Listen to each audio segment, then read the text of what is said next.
Compañeros de noveno semestre, doctora Irene, esperando que se encuentren todos bien. Continuamos con nuestras exposiciones de nuestra materia de Derecho Internacional Privado, noveno semestre. Tenemos la primera unidad, nuestras nociones generales. Como objetivo, tenemos que el alumno ubicará el derecho internacional privado dentro del marco general del derecho objetivo. Conocerá las causas que motivaron el surgimiento del derecho internacional privado, diferenciará plenamente las características del derecho internacional público en relación con las características del derecho internacional privado, determinará las fuentes del derecho internacional privado. Seguimos con nuestra exposición para darle continuidad con el punto 1.2. Y nos vamos directamente con las fuentes del derecho internacional privado. Fuentes en general. Este concepto alude a la producción o creación de la norma. La clasificación clásica de las fuentes del derecho es reales, materiales, formales e históricas. Materiales. Son causas que dieron origen a la norma, esto es, los hechos sociales, políticos, históricos, etc., que provocaron la aparición y contenido de la norma. Son la ley, la jurisprudencia, la doctrina y la costumbre. Históricas. Documentos que a través de la historia del hombre han sido consideradas normas. Fuentes nacionales. Cada estado cuenta con un sistema específico de creación normativa. La ley, como fuente del derecho internacional privado, varía según el sistema jurídico de que se trate. En la mayoría de sistemas jurídicos, las normas son escasas y se encuentran diseminadas en todo el sistema. En México, estas normas se encuentran en diferentes códigos civiles y de procedimientos civiles de las entidades federativas. También en la legislación federal, como es el caso del Código de Comercio, la Ley General de Títulos y Operaciones de Crédito, el Código Fiscal, la Ley de Propiedad Industrial, etc. El artículo 73 de la Constitución Política de los Estados Unidos Mexicanos establece la facultad del Congreso para legislar. El artículo 116 faculta a las entidades federativas para legislar en el ámbito de su competencia y los artículos 103 y 104 determinan la competencia de los tribunales federales. En el 121 se establecen las bases generales conforme a las que deben regirse los conflictos de leyes que surjan entre las entidades federativas. La jurisprudencia. Los tribunales del Estado son órganos encargados de interpretar y aplicar las normas jurídicas. El criterio uniforme de interpretación en aplicación de dichas normas constituye la jurisprudencia. En el derecho internacional privado, la jurisprudencia es importante en la medida que permite a los jueces ampliar los supuestos de las normas jurídicas y con ello enriquecer criterios, puntos de vista y, lo más importante, darle certeza a las personas en cuanto al sentido y alcance de las normas jurídicas. La costumbre. Esta es la actividad reiterada y constante de un grupo social en cierta área específica de su vida, como por ejemplo, en el derecho mexicano, la costumbre es reconocida como fuente del derecho por el Código de Comercio en los artículos 280, 304 y 333. La doctrina.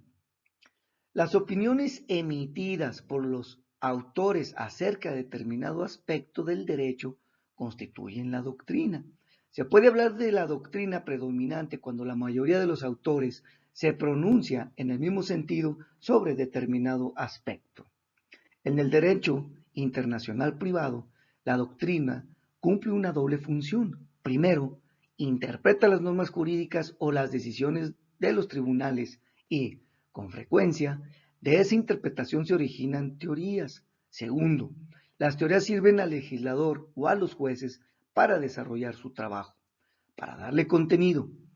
La doctrina extranjera puede tomarse en cuenta. El artículo 14 constitucional reconoce como fuente del derecho a la doctrina cuando dice: la interpretación de la ley, que no debe ser tomada únicamente como fuente de validez de la jurisprudencia, sino también de la interpretación de los abogados y de quienes estudian la ley. Las fuentes internacionales. Tratados y convenciones. Son acuerdos de naturaleza internacional mediante los cuales los estados establecen derechos y obligaciones a su cargo sobre diferentes asuntos de su interés. En el derecho internacional privado existen convenios o tratados sobre diferentes temas: nacionalidad, condición jurídica de los extranjeros y diversos aspectos del tráfico jurídico internacional. En los primeros se establecen reglas generales para regular la nacionalidad. En los segundos, hoy en día poco frecuentes, se reducen o eliminan las diferencias en el goce de derechos entre nacionales y extranjeros.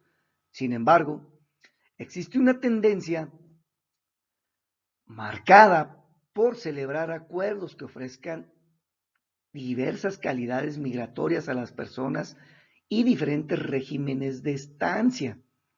En los terceros, el tratamiento de los diferentes aspectos se hace a través de diferentes métodos. Por ejemplo, mediante la elaboración de normas conflictuales que los jueces de los países parte del acuerdo deben consultar para conocer el derecho aplicable. Otro método consiste en establecer normas sustantivas, o sea, el derecho uniforme, que también deben ser consultadas, pero de forma directa, para encontrar en ellos la respuesta. Y finalmente, el método mixto, en el que se combinan normas de conflicto y normas sustantivas. La tendencia moderna es hacia el método de normas sustantivas, que se denomina derecho uniforme, porque las mismas normas sustantivas rigen para todos los países firmantes del convenio o tratado y se aplican directamente por los jueces nacionales. Latinoamérica tiene una amplia tradición convencional en derecho internacional privado. Puede dividirse en 4 etapas.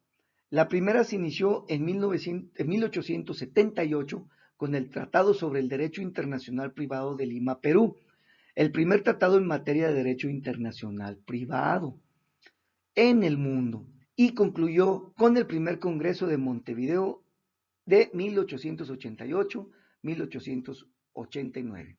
La segunda etapa comenzó con la primera Conferencia Internacional Americana de 1889-1890, en la que se creó la Unión Internacional de las Repúblicas Americanas, y terminó con la sexta conferencia. En esta se aprobó la Convención sobre el Derecho Internacional Privado el 20 de febrero de 1928, llamada Código de Bustamante.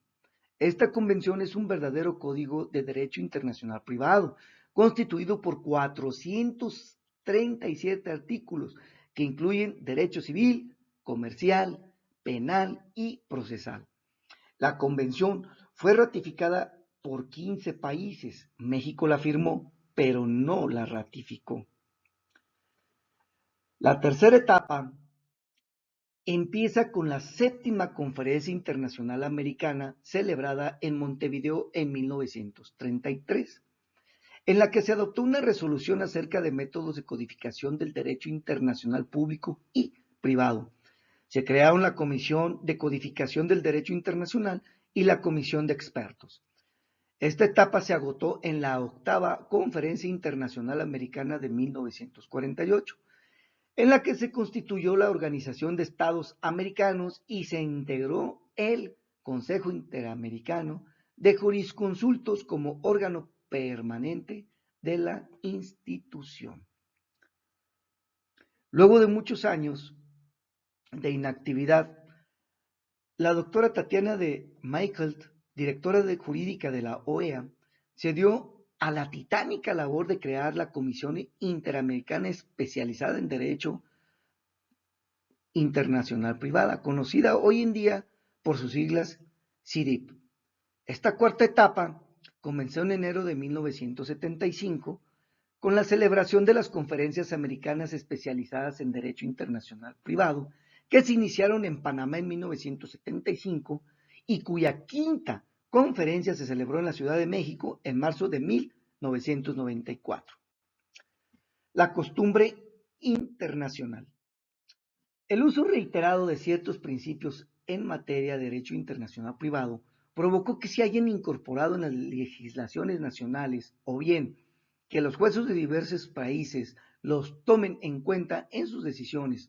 Entre los principios más importantes destacan los siguientes. Loco regit actum. La ley del lugar rige al acto. Así, la ley aplicable un contrato es, de acuerdo con este principio, la ley del lugar de su celebración. El artículo 13, párrafo cuarto del Código Civil para el Distrito Federal establece en su primera parte la forma de los actos jurídicos se regirá por el derecho del lugar en que se celebren.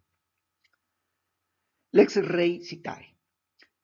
La ley del lugar donde los bienes se encuentren ubicados es la ley que los rige.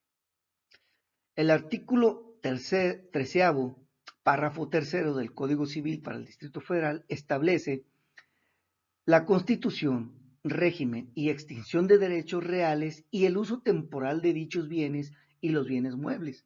Se regirán por el derecho del lugar de su ubicación, aunque sus titulares sean extranjeros.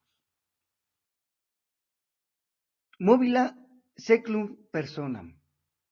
Los bienes muebles siguen a las personas.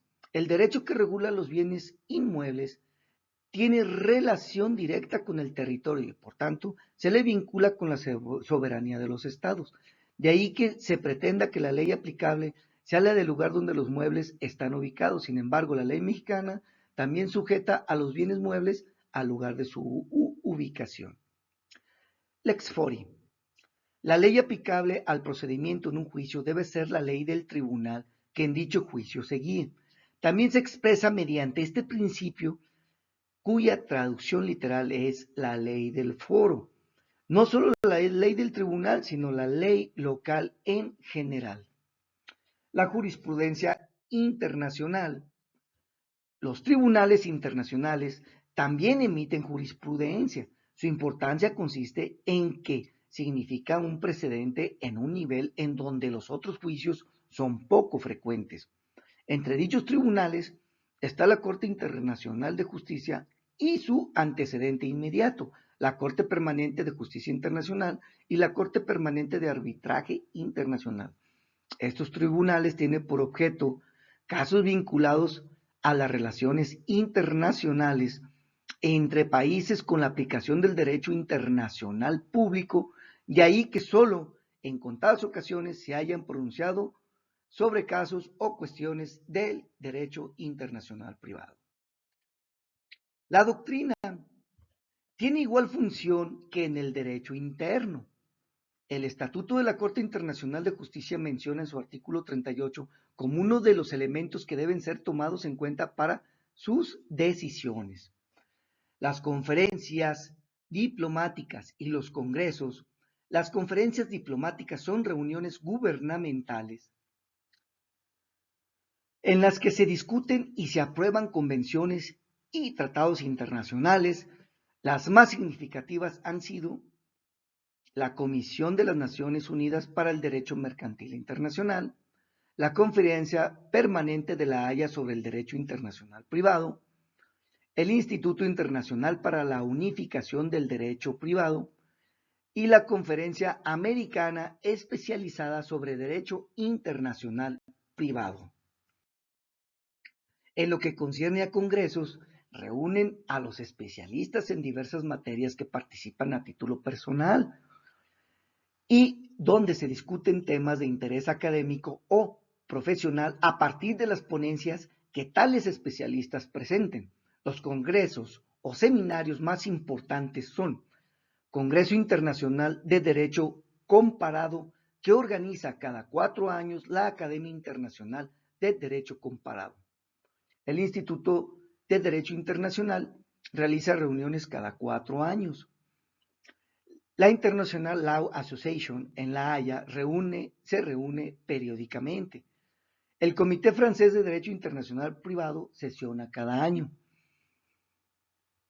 El Instituto de Derecho Internacional de la Facultad de Derecho y Ciencias Sociales de Uruguay. El Seminario Internacional de Derecho Internacional Privado en México realiza sus sesiones periódicamente en universidades públicas y privadas de la República Mexicana.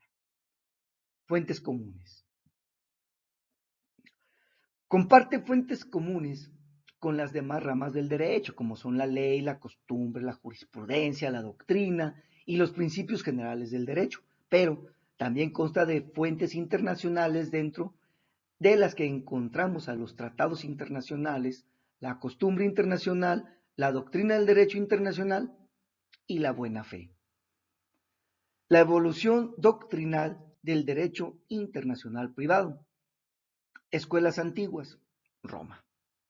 Desde que Roma empezó a manifestar una política imperialista, los jurídicos comprendieron la necesidad de abrir las puertas de sus tribunales a los extranjeros, no solo concediéndoles el derecho de petición, primitivamente reservado solo a los ciudadanos, sino también asegurándoles que en la misma administración de justicia, un fallo justo, aun en los casos excepcionales, en que se encontraran a causa de su anterior sujeción a leyes o a costumbres ajenas al derecho romano.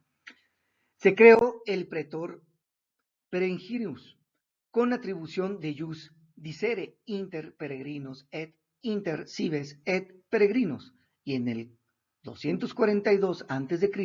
se le facultó para dejar de aplicar el derecho romano. Esta libertad concedida a los jueces los colocó en situación de aplicar leyes y costumbres ajenas al derecho romano.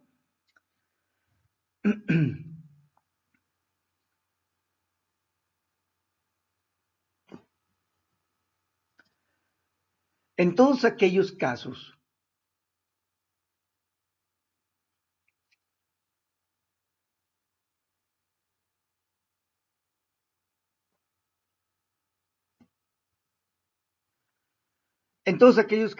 en que estimaron que por su aplicación se obtendría una solución justa y conveniente en los negocios de que conocieron.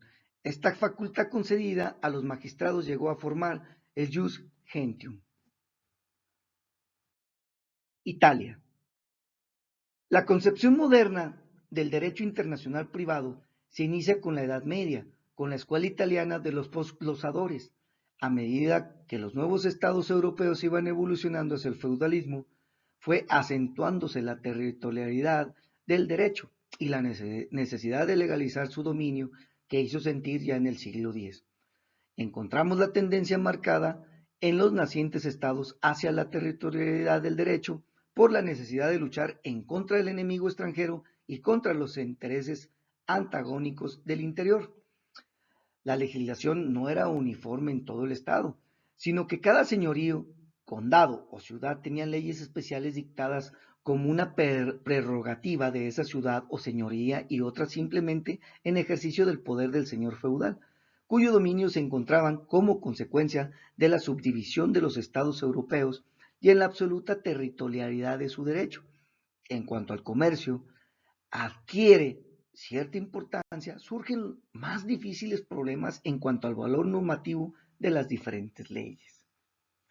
En toda Europa, particularmente en España, el derecho romano tenía enorme importancia en la vida jurídica. Así, en las leyes del Toro, en 1505, había la prohibición de que se juzgue según otras leyes que no sean las españolas. En el Sacro Imperio Romano, el derecho lex no solo era tenida como ley positiva superior, sino como una clara manifestación de derecho natural. Estos problemas de limitación entre leyes locales, estatutos y la lex y los estatutos entre sí provocaron innumerables conflictos. Así, en la Edad Media los estados relacionados entre sí, virtud del comercio, buscaron una solución a tales problemas, encontrando dos. La primera proponía que se aplicara el estatuto del lugar donde había ocurrido el conflicto. aplicando la territorialidad de la ley. El segundo era que se aplicara el estatuto más justo. Escuela de los glosadores. Surgió entonces la Escuela de los Glosadores, que se ocupó de resolver esos conflictos legales entre estatutos diferentes. Se emitió la glosa de Acurcio del año de 1200. Acurcio, con su glosa ordinaria, establece el principio lex fori, conforme al cual la ley debe tener un ámbito de aplicación en el espacio.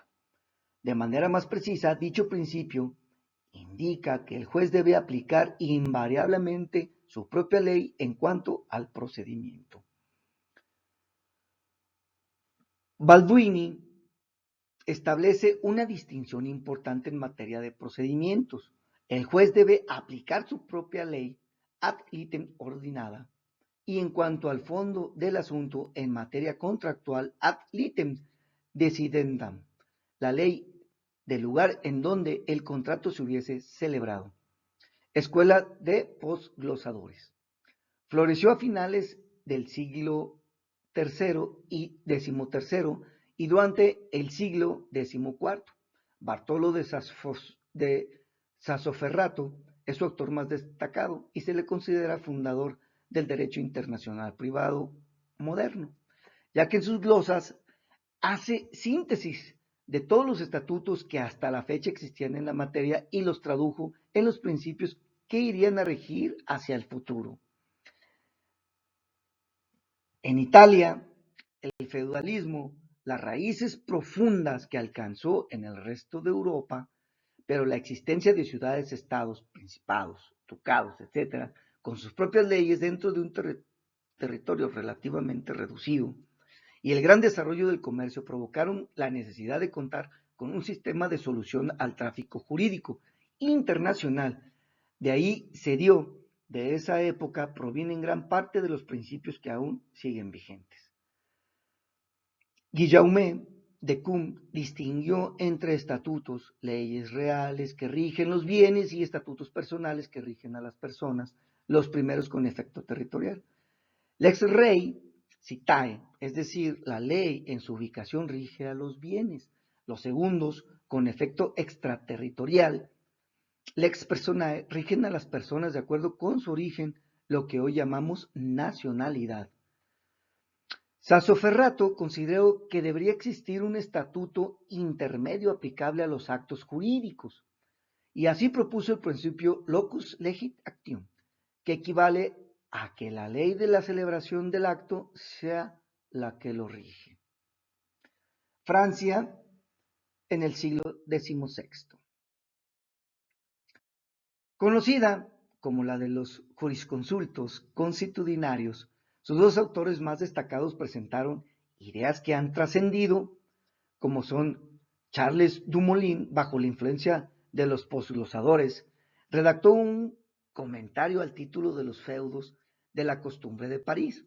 Sus glosas las realizó conforme a un método analítico y universal.